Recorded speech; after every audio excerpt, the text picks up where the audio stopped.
And Roy with CRR News and Clues got we got Troy Bilt pole saw here that didn't run worth a flip years ago and hadn't started in years, and with much more fallen branches recently and bushes, trees up in cables where they don't belong. Definitely need to be able to use them. Fixed a Husqvarna chainsaw yesterday. Had to replace the bulb on it. It wasn't near as simple as this little setup on this Troy Bilt. This was left with old gas in it. Please don't have a habit like I do. Make sure to drain your gas out and run the carburetor dry so you don't get stuck buying a new one or rebuilding it or something. This old stuff wasn't in great shape when it was given to me, but it was usable some years ago. To clean the crud out of the inside of there, because the old gas turned to lacquer, I didn't have some regular carburetor cleaner, so I just sprayed some of the Behrman B12 carbon choke cleaner down in there.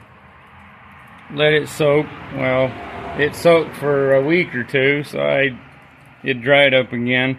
So I soaked it again yesterday, and then I got in there with just an old used paintbrush that somebody had left paint on, and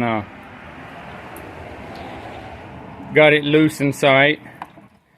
Then I wrapped a rag around a pry bar so I could get in the corner here, because obviously a straight tool won't fit. Then afterwards I used the 45-degree angle long needle nose plier and rubbed it around in there. There's still a little bit of debris that hopefully will just stay stuck and not clog up the filter. It just won't come loose, and I've got to be able to use this even though it's sprinkling out here. So I'm put it together. You may be wondering what's the deal with the wire here. This is part of the reason I'm showing you this. My friend who loaned me that tiller that you may have noticed and helped me with this thing in the Husqvarna saw, plus even kindly lent me his pole saw to cut some branches down last week that were falling. Anyway, I run the piece of mechanics wire. Some baling wire is thicker and stiffer, but it might work. Some type of flexible wire. I turned it into a curve so I could stick it in this hole, run it up here, grab it with fingers or plier, pull it out. I cut the tip of the fuel hose at a little angled point there so it would be able to slide up through the hole, and then pinched that wire flat over it. I bent it with the needle nose and then pinched it flat, and then just gently pulled up and it popped right through. So now I can get that off of there. I can put a slight angle on this return hose that I have to push into it, push it in with the needle nose probably, and then go to putting everything back together with the new carburetor. This one comes with extra new primer bulbs, thankfully, because those tend to dry out here. It's got two extras, the little gaskets. It came with this, but I had no intention of drilling a big hole in that housing when I can just do this here in that tank, because this is more likely to get brittle and leak than the hose itself. It's nice and snug in there. And you know, I had to look this up, ordered online.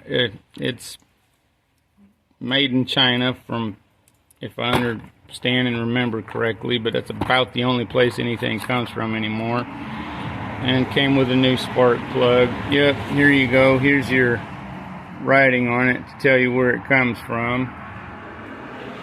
Any of you read that?